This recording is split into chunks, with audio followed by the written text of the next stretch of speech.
Welcome to Holistic Accountant Podcast, where we aim to showcase how adopting a holistic approach in accounting and tax maximises value for clients. Beyond traditional tasks like preparing financial statements and tax returns, a holistic accountant focuses on offering advice that maximises personal wealth on an after-tax basis.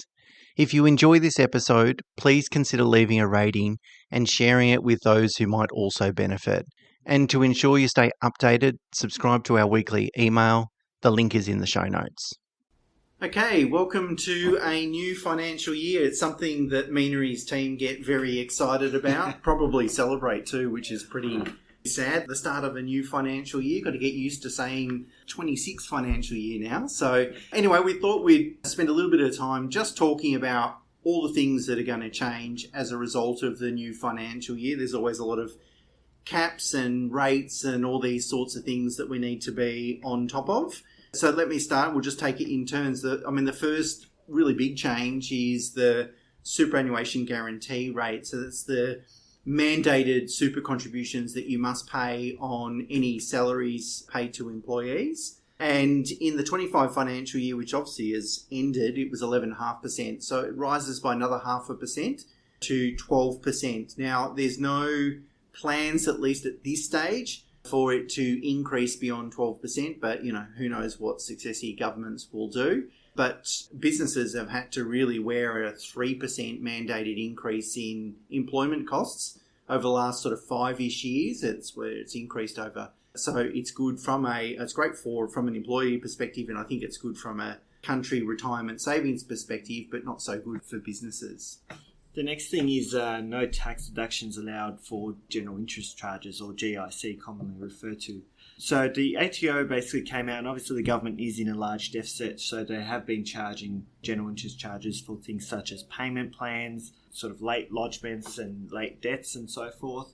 So generally these interest deductions were a tax deductible expense when incurred. However, from 1 July 2025, these deductions are no longer allowed. So what is that interest rate? What do they charge, Mena? The current quarterly rate is sitting around 10.7, 10.8%, so it is quite high. What generally happens though is if the interest charged on the debt is less than $100 per month, then it automatically gets remitted, and this is just a general guideline. It'll be interesting to see if that occurs after 1 July, but currently the rate as it stands is 10.78%. So sometimes it might be best to actually get external funding if you need to pay your tax debt, because at least that way it's tax deductible and it'll be probably more likely be at a more favourable rate. Yeah, because obviously if that 10.8% is not tax deductible, then really you're looking at an after-tax cost of debt much higher compared to, if you borrowed from the bank at 10% and got a 30% deduction, your after-tax cost is 7%. So it's just not worth really paying GIC anymore. And if you've got a tax debt, you've really got to, it's economical to find other means of paying for that debt. Good on the ATO. Okay, so the next one is the energy rebate. It was extended in the federal budget. It's not a big deal, but businesses benefit from that. So there will just be one more payment of $150 in the last half of the 25 calendar year. Nothing you need to do in regards to that. That just comes through on your bill.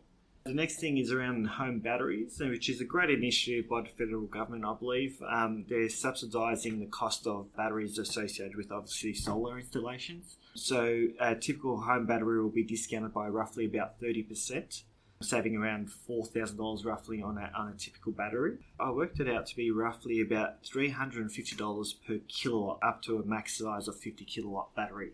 So it's quite a game changer. Makes the payback periods on these home battery systems a lot quicker. And also just general solar panels really too, Mena. If you can then, if it's more economical to get a battery, you can then store the power. It probably makes getting solar panels more economical. Definitely, and even if you do have solar panels at the moment, the feedback rate into the grid, or the rate that feeds back into the grid from your solar panels, is significantly reducing.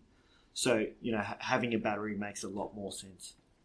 Next one is instant asset write-off. We're pretty sure it hasn't yet been legislated, but it was part of the budget for it to continue to be extended, which means that you can expense up to, an asset up to $20,000 in the financial year in which you pay for that asset and implement it in your business. But if that is going to impact you, best to make sure that that's going to be legislated. I don't think it's going to be a problem. The current government controls both houses, but something to just be sure of. There's been a few changes to pay-as-you-go withholding cycles. Employers with an annual withholding from their employees' wages of $25,000 up to $1 million will be going to a monthly lodgement instead of a quarterly lodgement. Now, any employers that withhold more than $1 million per year, now the ATO will be requesting payments every 6 to 8 days from the payment date. So it's no longer monthly. It's basically as soon as the payment's done, pay-as-you-go needs to be withheld within 6 to 8 days post that payment. Now, this is a move by the ATO to get them to basically same-day super as well. We're expected to see that in the next couple of years, where the ATO will request that the day of the payment of your general staff wages is also the day that you'll remit your employee super instead of it being quarterly. Next one is payroll tax. No major changes in most states except Victoria. Payroll tax threshold increases from $900,000 in the 25 year to $1 million. So an extra $100,000. Let's not all rejoice too quickly though. New South Wales is 1.2, Queensland's 1.3. And if anyone wants to start a business in Northern Territory, that's the best place to employ people. It's $2.5 million, Mena, before you pay payroll tax. So, certainly Victoria still retains its anti-business mantle, I think, but at least some small relief there for business owners. The next thing is around luxury car tax rates and thresholds. Now, this is usually a topic that most people like because, it gives them a luxury asset to enjoy. But the luxury car tax threshold for fuel-efficient vehicles, so EVs, is going to be $91,387. So previously what was happening was a lot of the EVs wouldn't fall under the luxury car tax threshold, so not a lot of companies could benefit from the FBT exemption associated with that. But I believe this new threshold encompasses a lot more vehicles, which is great. And for general combustion vehicles, it's up to $80,567. Teslas are getting cheaper and cheaper, so it should be should be Exactly. fine. The next one is transfer balance cap is indexed, and so the transfer balance cap is the amount that any individual can have across all their superannuation accounts if they've got multiple. That is tax-free in retirement. So that's increasing from $1.9 to $2 million. And that is legislated to continue to increase. It's a big planning opportunity here too, by the way, because when we do financial projections, we can work out, for example, when our clients are going to retire, we expect the transfer balance cap to be, say, $2.5 million, which means if they've got a spouse, they can have up to $5 million of their net worth inside super and not pay any tax. So the indexation of the transfer balance cap is a good planning opportunity. Also, just a reminder to lodge your Single Touch Payroll finalisation by 14th of July. It's always a good precaution to just test what's actually been lodged in your STP finalisation to your year-end payroll summary report. Sometimes there are mismatches, especially with softwares, not to discredit these softwares, but software such as MyOb and QuickBooks, there tends to be some discrepancies. So always best to just double check that before you complete your STP finalisation. And also, if you're registered for payroll tax, make sure your year-end reconciliation is done before 21st of July.